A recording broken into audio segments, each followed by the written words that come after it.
नमस्कार दोस्तों, स्वागत है आप सभी का बोस स्टडी में। मैं हूं आकाश आप सभी के साथ। दोस्तों, आज हम करने वाले हैं करंट अफेयर 18 जुलाई की और 16 जुलाई की, क्योंकि साथियों 16 जुलाई की करंट अफेयर हम लोग नहीं कर पाए थे, तो वो आज हम इस क्लास में कवर कर लेंगे।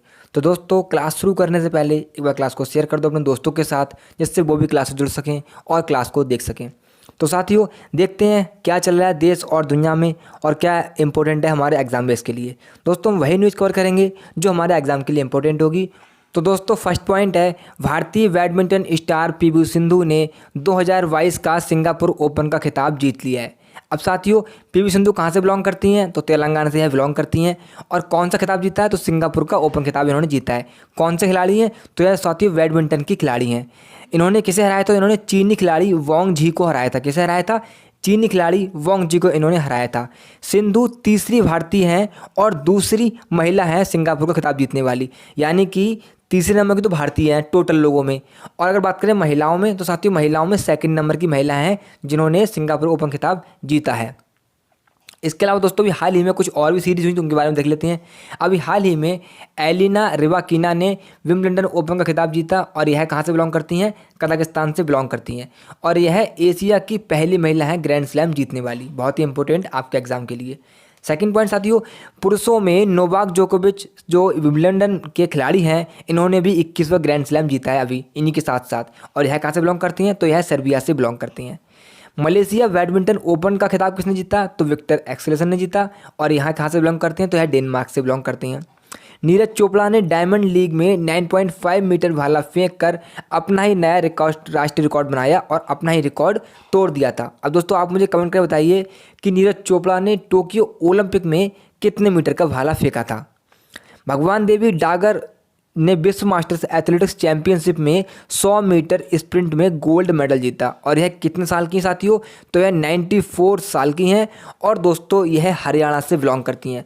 तो यह दिखा रही हैं दोस्तों, यह इन्होंने दिखा दिया डागर जी ने कि सफलता की कोई भी उम्र नहीं होती। अगर हम में और आप में जुनून है तो दोस्तों, हम कुछ कभी भी कुछ भी करने को तैयार हैं। हम यह नहीं कह सकते कि मेरी उम्र अब निकल चुकी है, ये हो चुका है, वो हो चुका है। कमियां सबके अंदर हैं, पर दोस्तों कमियों से जो लड़ जाए वही क्या होता है? एक असली इंसान होता है। और जो क्या साबित कर दिया? तो भगवान देवी ने उसे साबित कर दिया हम सब के लिए। नेक्स्ट पॉइंट साथियों, भारत ने 17 जुलाई 2022 को कोविड-19 टीकाकरण अभियान के तहत 200 करोड़ के मील के पत्थर को पार कर लिया।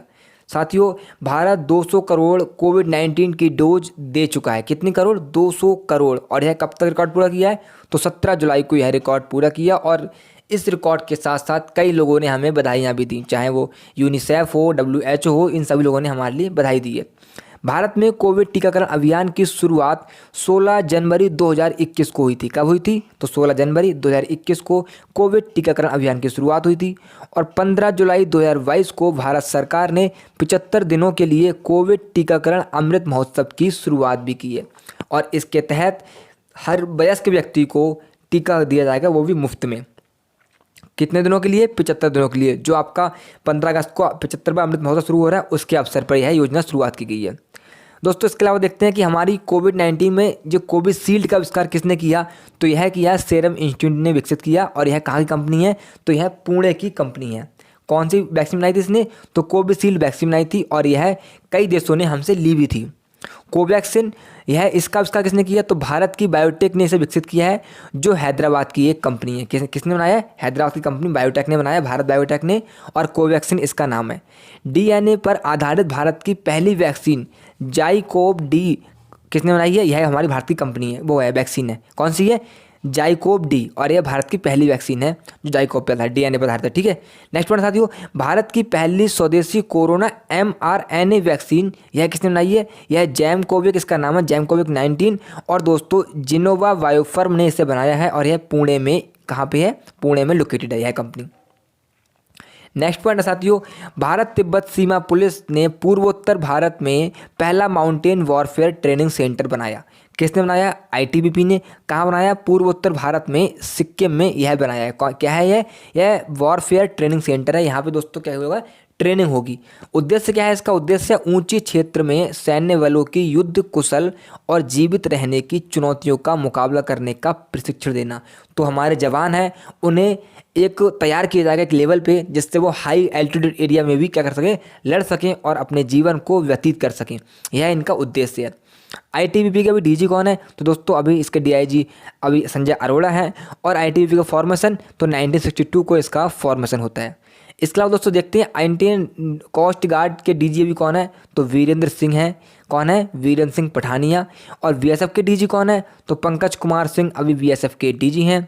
आईटीबीपी के हमने आपको बता दिया संजय अरोड़ा हैं। नेवी के चीफ कौन है? तो vice admiral R Hari Kumar इसके चीफ हैं। एयरफोर्स के चीफ अभी कौन है? तो air marshal Sanjeev Kapoor air force के चीफ हैं। और आर्मी के चीफ जनरल मनोज पांडे इसके अभी कौन है? आर्मी के चीफ हैं।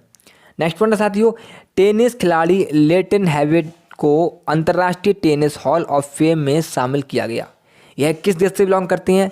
हैविड तो दोस्तों यह ऑस्ट्रेलिया से बिलोंग करते हैं। क्या नाम है इनका? लेटन हैविड इनका नाम है। और यह टेनिस के एक बहुत अच्छे खिलाड़ी हैं।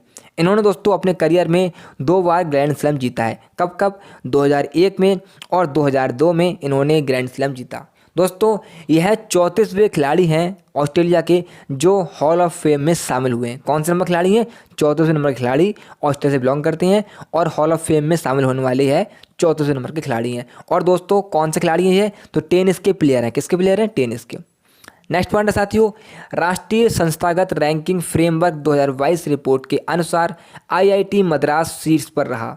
तो दोस्तों यह रैंकिंग जारी हो चुकी है और इसमें टॉप पे कौन रहा है? तो आईआईटी मद्रास इसमें टॉप पर रहा है। क्या है? राष्ट्रीय संस्थागत रैंकिंग फ्रेमवर्क 2022 की रिपोर्ट के अनुसार। इस रिपोर्ट को शिक्षा मंत्रालय जारी करता है। कौन जारी करता है? तो शिक्षा मंत्रालय इसको जारी करता है। और शिक्षा मंत्री अभी कौन है? तो शिक्षा मंत्री दोस्तों अभी धर्मेंद्र प्रधान है। कौन है? धर्मेंद्र प्रधान अभी शिक्षा मंत्री हैं।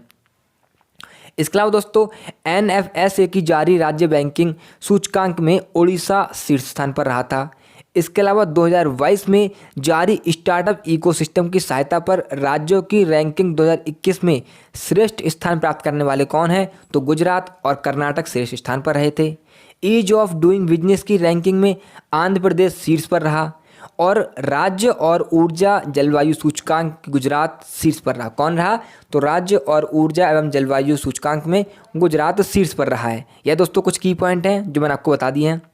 नेक्स्ट पॉइंट साथियों, खादी और ग्रामोद्योग आयोग ने खादी की डिजाइन के लिए नॉलेज पोर्टल लॉन्च किया। किसने लॉन्च किया है? केवीआईसी ने। कौन सा पोर्टल है? तो नॉलेज पोर्टल है। केवीआईसी की स्थापना कब हुई थी? तो केवीआईसी एक्ट 1956 में आया था, तभी इसकी स्थापना होती है। इसका हेडक्वार्टर कहाँ है? तो केवीआईसी का हेडक्वार्टर साथियों मुंबई में है। यह एमएसई मंत्रालय के तहत आता है। किसके तहत? एमएसएमई मंत्रालय के तहत यह आता है। दोस्तों इसके अलावा कौशल विकास और उद्यमिता मंत्रालय ने प्रधानमंत्री राष्ट्रीय प्रशिक्षु मेले का आयोजन किया। किसने किया है? तो आपका दोस्तों यह किया उद्यमिता मंत्रालय ने। शहरी और आवासीय मामलों के मंत्री हरदीप सिंह पुरी ने स्वनिधि महोत्सव का आयोजन कहाँ पे किया? दिल्ली में किया। गृह मंत्री अमित शाह ने श्रीनगर जम्मू कश्मीर में स्वामी रामानुजाचार्य की प्रतिमा स्टैच्यू ऑफ पीस का अनावरण किया था। कहाँ पे किया है? तो श्रीनगर में। किसने किया? अमित शाह ने। और किसकी मूर्ति लगाई है? तो आपके स्वामी रामानुजाचार्य की इस स्टैच्यू लगाई है। इसे क्या नाम दिया है? इसे नाम दिया स्टैच्यू ऑफ पीस। शिक्षा मंत्रालय ने 2019-20 वर्ष हेतु जिलों के केंद्र का पहला परफॉर्मेंस ग्रेडिंग इंडेक्स जारी किया। दोस्तों यह सारी की पॉइंट आपके एग्जाम के लिए बहुत ही इंपॉर्टेंट है। नेक्स्ट पॉइंट साथियों, टाइम आउट 2022 इंडेक्स के अनुसार एडिनबर्ग दुनिया का सर्वश्रेष्ठ शहर बन गया है। अब दोस्तों एडिनबर्ग कहाँ पे स्थित है? तो यह स्कॉटलैंड की राजधानी है, स्कॉटलैंड में स्थित है। टाइम आउट 2000 इंडेक्स की यह रिपोर्ट जारी हो चुकी है और इसमें कौन है? एडिनबर्ग सर्वश्रेष्ठ स्थान पर है। क्या हमारे भारत का कोई स्थान है इसमें? तो दोस्तों मुंबई 14वें स्थान पर है और दिल्ली 26वें स्थान पर है, लेकिन टॉप 10 में हमारे भारत का कोई भी स्थान इसमें नहीं है।